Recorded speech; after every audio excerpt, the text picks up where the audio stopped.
아멘. 여러분이 모두 다 이런 물된 동상 같고 물이 끊어지지 않는 샘 같은 은혜와 복을 누리며 사시기를 축복합니다.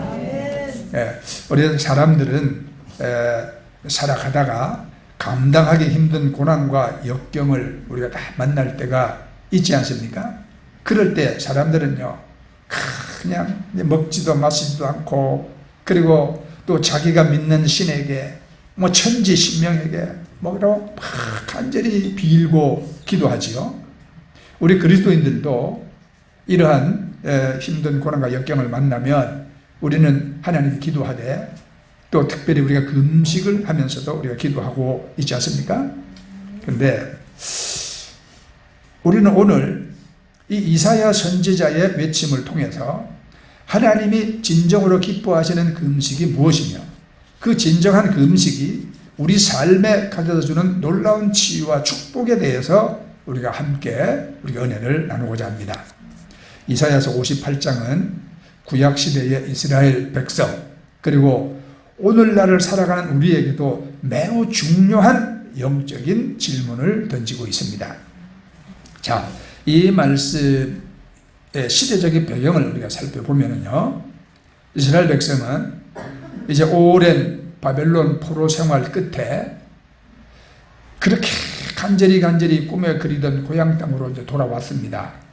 그들은 하나님께서 약속하신 메시아의 시대를 열어주고 예루살렘이 영광스러운 새 시온으로 재건될 것을 기대했습니다. 그런데 현실은 그렇지 아니했어요. 나라는 여전히 페르시아 제국의 속주였고 정치적인 자유가 없었습니다.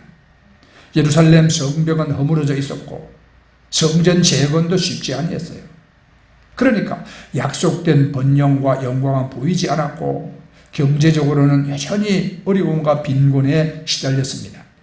이로 인해서 많은 사람이 희망을 잃고 이제 영적 회의주의에 빠졌어요. 하나님이 정말 우리와 함께 하시는가? 그분은 과연 우리 기도에 응답하시는가? 이런 의문이 이제는 아주 팽배해졌습니다.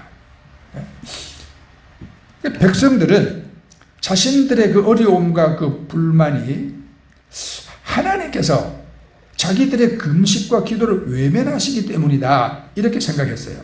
그래서 그들은 더 열심히 금식하고 종교적인 의례를 지켰습니다.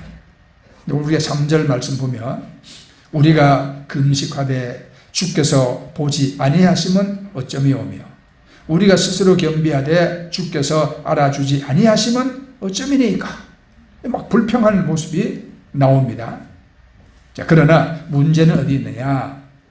그들의 그 금식이 그들이 하나님께 드리는 그런 종교적인 행위가 다 외형적인 형식주의와 위선에 그쳤다는 점이에요. 그들은 금식하는 날에도 여전히 자기 쾌락을 추구하고, 우리 3절에 보면 나와요. 그 다음에 그 가난한 노동자들을 학대하고, 그리고 또 서로 다투고 싸웠어요. 율법의 정신인 정의와 이웃사랑은 전혀 등한시 한 채 외적인 종교 행위만을 통해서 하나님의 복을 받으려고 했던 겁니다. 그래서 그때 당시의 사회는 이미 정의가 상실된 사회였어요. 포로 귀환 이후의 사회는 약한 자가 착취당하고 정의가 제대로 실현되지 않는 아주 불의한 사회였던 것입니다. 부유한 자들은 가난한 자들을 억압했고 빚진 채무자들은 그 빚 때문에 고통받았으며 사회적인 약자들은 보호받지를 못했습니다. 하나님께서는 이러한 백성들의 믿음과 삶이 모순된 이 모습을 강하게 질책하십니다. 너희가 외적으로는 경건한 척하지만 실제 삶에서는 하나님의 공의와 사랑을 저버린다, 이 말이에요. 그들의 이중적인 태도를 지금 여러분 고발하시는 겁니다. 자, 이사야 선지자는 바로 이러한 시대적인 배경 속에서 이제 하나님의 음성을 대변하여 백성들의 위선적인 종교 생활을 꾸짖고 하나님이 진정으로 원하시는 참된 금식과 신앙의 본질이 무언가를 깨우쳐 주고자 했습니다. 이사야 선지자는 단순히 금식의 문제를 넘어서 그들 삶 전체를 개혁하고 하나님과의 진정한 관계를 회복해야 함을 강조했습니다. 즉 우리 금식과 우리 하나님 섬기는 신앙의 본질은 자기 자신을 낮추고 고통받는 이웃을 돌아보는 데 있다, 이런 메시지를 전달한 것입니다. 그래서 이거 이사야 58장을 우리가 요약하자면, 바벨론 포로에서 돌아온 유다 백성들이 종교적인 열심은 있었으나 그 안에 진실함과 사회 정의, 이웃 사랑이 결여되어 있었습니다. 이스라엘 백성들은 하나님의 은혜를 구하고 자기의 경건함을 나타내기 위해서 금식도 했습니다. 그러나 하나님께서는 그들의 금식을 기뻐하지 아니하셨어요. 오히려 이사야 전자를 통해서 내가 기뻐하는 금식은 이런 것이 아니냐 질책을 하셨습니다. 왜 하나님께서는 그들의 금식을 기뻐하지 않으셨나요? 오늘 본문의 배경을 살펴보면 그들의 금식은 형식적이었고 외적인 경건이었고 무엇보다도 이웃에 대한 사랑과 정의가 결여된 것이었기 때문입니다. 그들은 다시 말하지만 금식하면서도 여전히 가난한 자들을 억압하고 착취하고 서로 다투고 자기 쾌락을 추구하는 이기적인 삶을 살았어요. 우리 이 말씀 보면 하나님께서는 외적인 종교 행위보다 우리의 진실된 마음과 행함을 보시는 분이거든요. 그래서 이사야 58장은 우리에게 그 진정한 금식이 무엇이고 진정한 우리가 하나님 섬기는 우리가 이 신앙생활이 뭐냐, 그리고 그러한 진정한 우리 금식을 통해서 주어지는 하나님의 크고 놀라운 약속을 선포하고 있는 것입니다.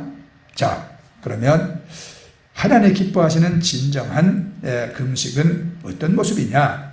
오늘 본문 6절과 7절에서 이사야 선지자는 하나님이 진정으로 기뻐하시는 금식이 어떤 모습인지 아주 구체적으로 말씀하고 있습니다.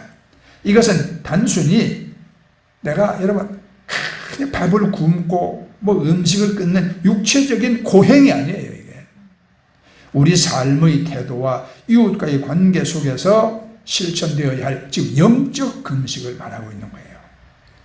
그건 뭐냐? 첫째는 정의를 실천하는 겁니다. 내가 기뻐하는 금식은 흉악의 결박을 풀어주며 멍에의 줄을 끌어주며 압제당하는 자를 자유하게 하며 모든 멍에를 꺾는 것이 아니겠느냐.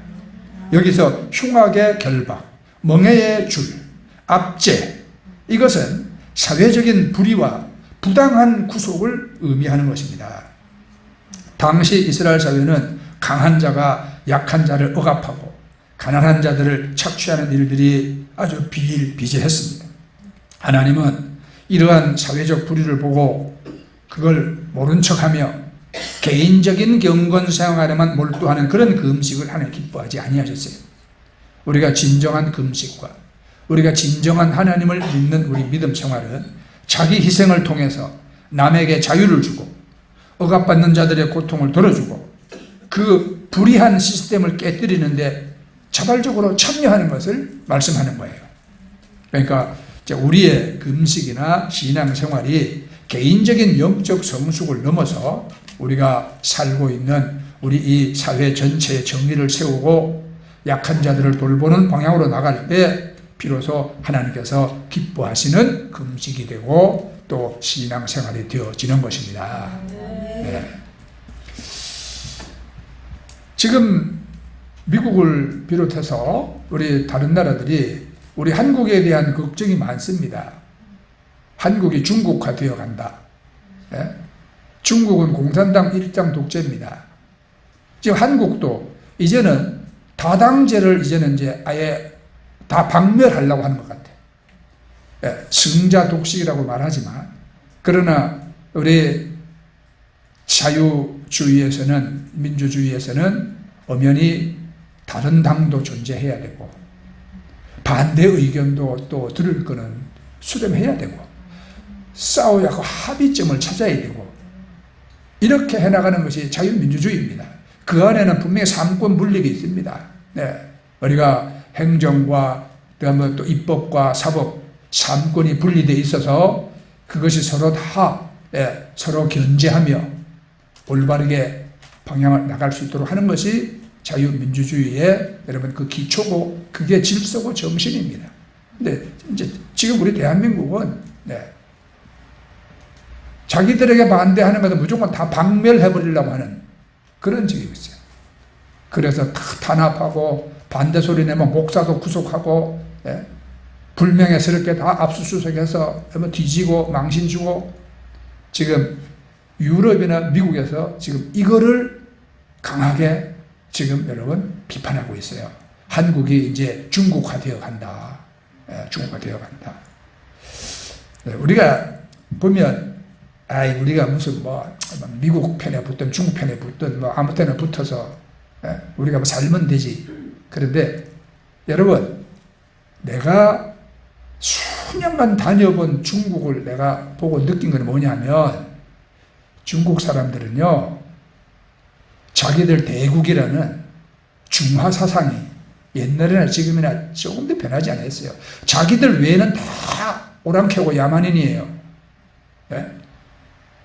중국 사람들 생각을 했잖아요. 남만, 북적, 동이, 서융. 무슨 말이냐면 동서남북 다 오랑캐다 이 말이에요. 중화사상, 자기들만이 중심이 자기 제일이거든요.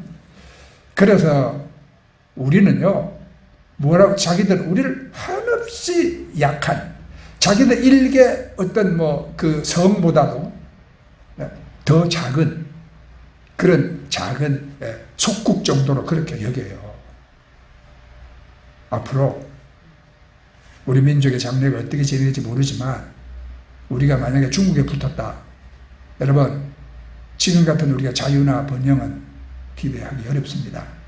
완전히 2등 국민으로 우리가 취급받을 것입니다. 그렇다고 우리가 미국에 붙으면 우리가 또 무슨 한없이 잘 되냐, 또 그것도 아니에요. 그러니까 우리가 정말 하나님 안에서 우리가 지혜롭게, 우리가 정의롭게 여러분 잘 살아야 하나님께서 정말 우리가 우겨쌈을 당하여도 쌓이지 아니하고 거꾸로 때림을 당하여도 거꾸로 죽지 아니하고 그런 나라로 하나님 우리를 붙들어 주셔야 되는 거예요. 자, 하나님이 기뻐하시는 진정한 금식과 예배는, 곧 우리 믿음은 정의를 우리가 실천하는 것입니다. 두 번째는 사랑과 자비를 베푸는 거예요. 자, 7절에 보면 또 줄인 자에게 내 식물을 나눠주며 유리하는 빈민을 내 집에 들이며 헐벗은 자를 보면 입히며 또 내 골육을 피하여 스스로 숨지 아니하는 것이 아니겠느냐. 매우 실제적인 사랑의 실천을 요구하십니다. 줄인 자에게 먹을 걸 나눠주고 거처가 없는 자에게 또 그 안식처를 제공하고 옷 없는 자들을 입히는 그런 행위. 지금 이제 우리나라 정도의 이 수준에 있는 나라는 이거 이제 국가가 행하는 어떤 다 복지 시스템 안에서 이런 것들은 다 해결되어지겠죠, 그죠? 그러니까 우리는 우리의 시야를 더 넓혀야 되는 거예요. 자, 이런 말씀, 단순히 겉으로 보이는 종교적인 행위를 넘어서 우리 눈으로 이웃의 고통을 보고 우리의 손과 발로 그들의 필요를 채워주라는 그러한 여러분 명령입니다. 그래서 우리가 미얀마 고통받는 청년들, 가난한 학생들을 위해서 굶지 않게 우리가 여러분 헌금하고 돈도 보내고 사랑의 손길을 펼치는 것이거든요. 또 여러분 아프리카 아이들 위해서도 여러분들이 근 15년 가까이 지금 여러분 매달 3만 원씩을 보내고 있지 않습니까?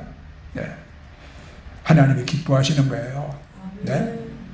또 그 다음 말씀은 내 골육을 피하여 스스로 숨지 아니하는 것이라는 말씀은 우리 주변에 가까운 이들, 즉 가족이나 공동체 구성원들이 고통에 대해서 외면하지 말라는 강력한 권면입니다. 그래서 저는 이 말씀을 묵상하면서 여러분들이 우리 사모님의 지금 암 투병하는데 이 치료비를 그래서 교회에서 지원하기로 결의를 해주신 것에 대해서 나는 대단히 감사하게 생각합니다. 우리는 종종 낯선 사람에게 대하여 관대하지만 정작 가까운 사람들의 필요에는 무관심할 때가 있어요. 그러나 우리가 진정한 금식과 하나님을 향한 예배는 모든 이웃을 향한 자비와 사랑을 품고 그들을 실질적으로 돕는 데까지 나아가야 하는 것입니다. 결론적으로 하나님이 기뻐하시는 금식과 신앙생활은 자기 절제를 통한 개인의 경건에서부터 시작을 하지만 그 목적은 공동체의 정의와 이웃사랑의 실천으로 이어져야 하는 것입니다. 그래서 예수님도 하나님 사랑, 이웃사랑, 이것이 우리 믿음의 대강령이다. 그랬거든요. 자, 오늘 이 말씀은 우리가 어떤 형식적인 금식이나 예배가 아니라 삶의 변화를 통한 전인적인 금식과 예배를 말하는 겁니다. 자, 이제 그러면 이제 두 번째로 이 하나님이 기뻐하는 진정한 금식과 우리가 신앙생활이 가져오는 놀라운 치유와 축복에 대해서 우리가 살펴봐야죠. 우리가 이처럼 하나님이 기뻐하시는 그런 우리가 진정한 영적 금식과 우리가 그 영적 예배를 드릴 때 하나님께서는 우리의 상상을 초월하는 놀라운 치유와 축복의 약속을 주십니다. 이제 8절부터 11절까지 이러한 은혜로운 약속들로 가득 차 있어요. 자, 우리가 하나씩 보면 첫째는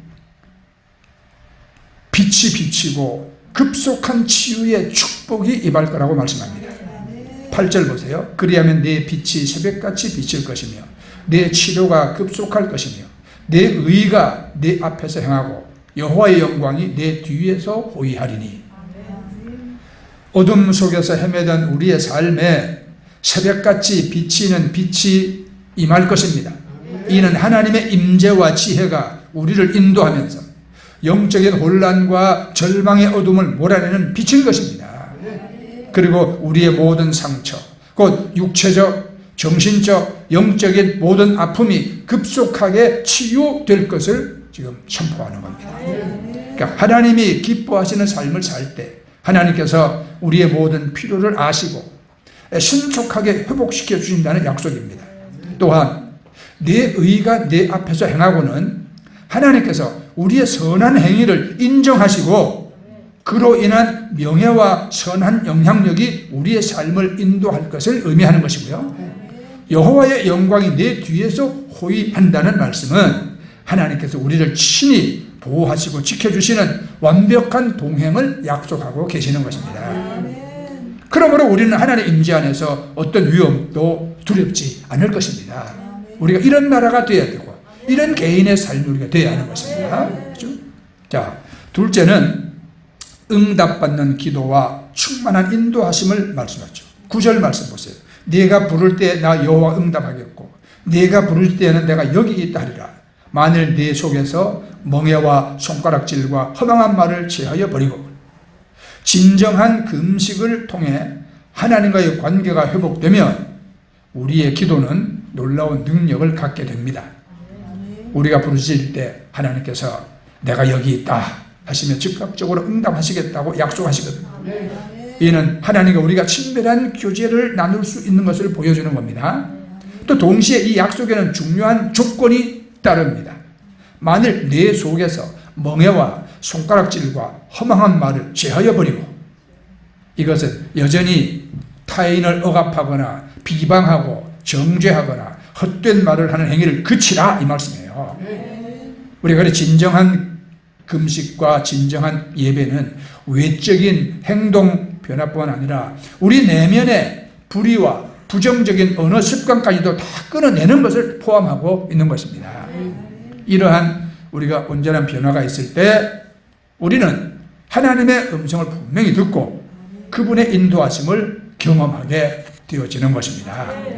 자, 그 다음에 이제 셋째는요, 풍성한 만족과 끊이지 않는 샘물 같은 삶을 축복을 약속하지. 10절 11절 말씀입니다. 줄인 자에게 내 심정을 동하며 괴로워하는 자의 심정을 만족해 하면 내 빛이 흑암 중에서 발하여 내 어둠이 오정같이 될 것이며 나 여호와가 너를 항상 인도하여 메마른 곳에서도 내 영혼을 만족해 하며 내 뼈를 견고케 하리니 너는 물된 동산 같겠고 물이 끊이지 않는 샘 같을 것이라. 아멘. 이 말씀은 우리가 이웃을 향한 사랑과 자비를 실천할 때, 여러분 요즘 세상에 사랑이 있습니까? 자비함이 있나요?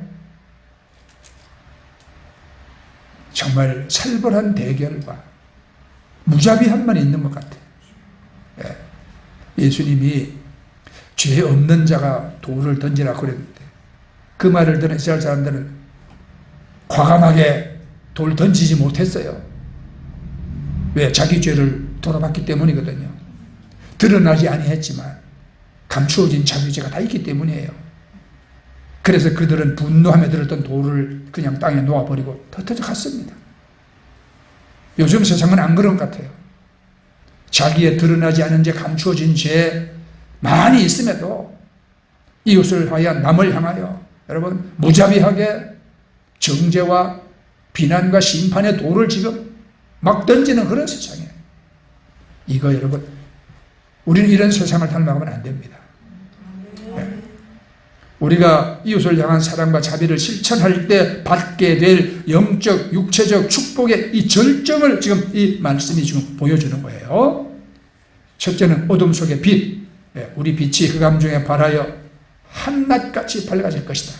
이거는 영적인 침체와 혼란의 시기가 지나가고 아주 명백한 비전과 하나님의 인도를 경험하게 되는 것을 의미하는 것입니다. 두 번째는 영혼의 만족과 강건함을 또 약속하죠. 메마른 곳에서도 내 영혼을 만족해 하며 내 뼈를 견고케 하리니 우리는 세상의 어떤 역경 속에서도 하나님 안에서 참된 만족을 얻게 되고 육체적, 정신적으로 강건함을 유지하게 될 것입니다. 생명력 넘치는 풍요를 또 약속해요. 너는 물된 동산 같겠고 물이 끊어지지 아니한 샘 같을 것이라. 물된 동산은 항상 푸르고 열매를 많이 맺으며 생명이 넘치는 모습을 보여주죠. 끊이지 않는 샘은 마르지 않는 은혜와 축복을 상징하는 것입니다. 여러분의 삶이 이처럼 풍성하고 영원한 생명력으로 가득 차게 될 것이라는 약속의 말씀입니다. 네, 우리 하나님에 대해서 공부했잖아요. 하나님은 약속하신다. 그 다음에는 이렇게 하라고 명령하신다.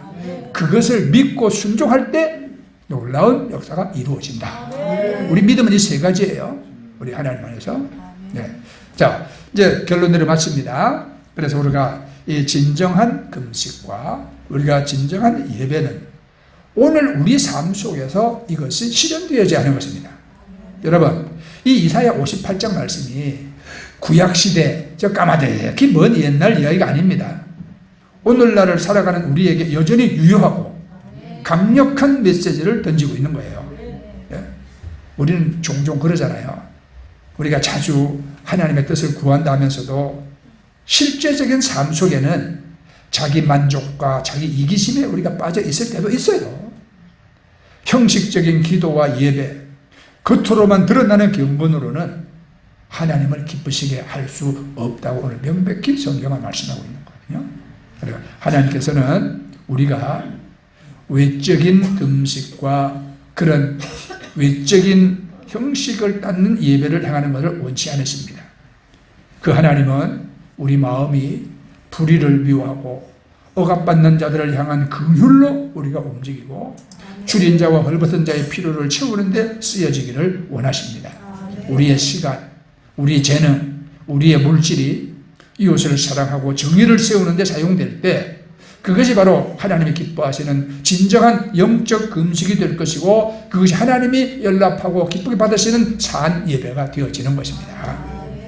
자, 이러한 진정한 금식과 예배를 삶에서 실천할 때 우리는 단순히 의무를 행하는 것을 넘어서요. 우리는 하나님의 빛과 치유, 응답받는 기도, 그리고 영원히 마르지 않는 샘과 같은 풍성한 삶의 축복을 경험하게 될 것입니다.